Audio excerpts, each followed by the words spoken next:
Hey guys, it's me, Orangienblue, and God, am I starving.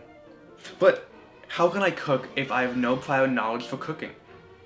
I just wish there was a way I could have an interactive cookbook and a timer. Are you tired of having nothing to eat? No way of properly making a goulash, getting ready to cook, or having no way to set a timer? They're talking to me. No need to worry. Personal Trainer Cooking for the Nintendo DS family of systems has everything there is to offer, spanning from over 245 recipes and a timer that can indeed tell time. Make a wide variety of recipes like meatloaf. Before Personal Trainer Cooking for the Nintendo DS family of systems, I was completely lost on how to gut a fish. But now, with the help of the power of the Nintendo DS, I can learn how to gut this thing's insides out. Now you can pick up Personal Trainer Cooking for the Nintendo DS family of systems, releasing exclusively in stores November 24th, 2008. Wow, I'm sold. This is the exact interactive cookbook I've been looking for. I'm so excited, I bought 2 copies because I'm just such a culinary guy. Wow, just take a look at the box showing off all different types of possibly edible food. The DS is your grocery list. Oh, thank God. You see, I knew I was doing something wrong when I would go shopping. Even the paper inserts are fun to go through. Like, look, it's a tomato on the Club Nintendo flyer. Cool. Booting up the game is when we're greeted to the killer soundtrack, which, yes, is available on the Touch Generation CD soundtrack. We've got 4 game modes we can go through: recipes, cooking A to Z, shopping list, and settings. Before we get to the meat of the gameplay, pun intended, I'm gonna start off with the bonus modes. Cooking A to Z has loads of content.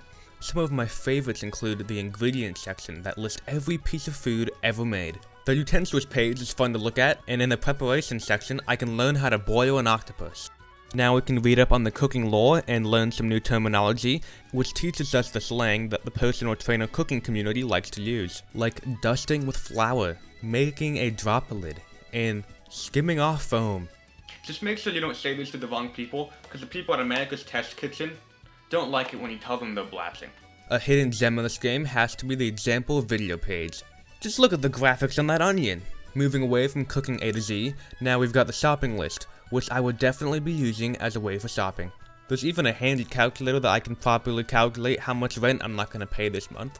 Settings is a lot more bare bones than I would have liked. This is where the kitchen timer is located, so now my DS would definitely be a permanent addition to my kitchen. Once we beat the timer minigame, we get to unlock a Game & Watch. Yeah, this is actually like really cool. I had no idea this was even in here. The game here is Chef, where you try to catch as many as I would presume various types of food before they hit the ground. This is an awesome inclusion, and it's definitely a must play if you own a DS, and will probably go down as one of the greatest games of all time. Anyways, getting into the main story mode, you can start up by picking your own recipe. Wow, look at all this food I can make.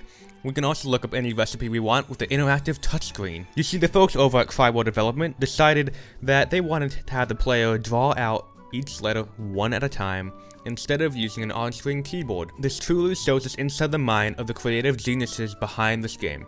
Now, it may not work 90% of the time, but thankfully they provided a calligraphy guide in the game's instruction booklet showing us how we can properly write the alphabet. I'm going to start out with the tried and true dish, the burger.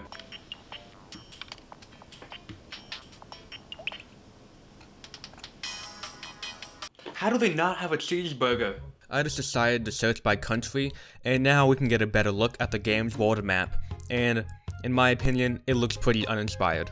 I started out in the Western Hemisphere, where I can confirm Canada does not exist in the personal training cooking universe.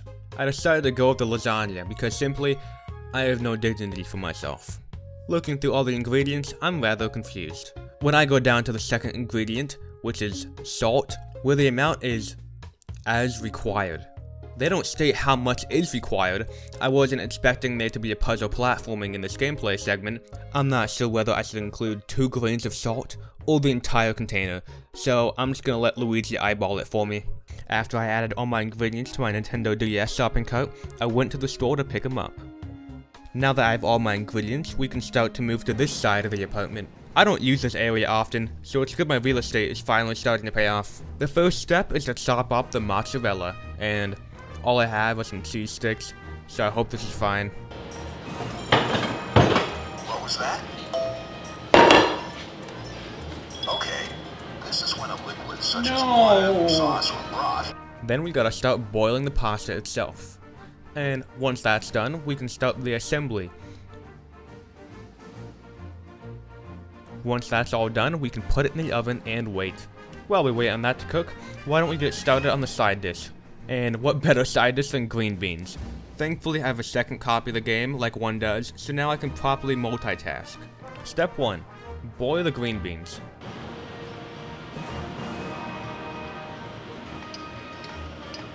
Time's up. Wow, and like that, it's already done. Wow, look at that. Our meal is complete. Now it's time to the best part. Consumption. Well, dinner is complete, and it might be edible.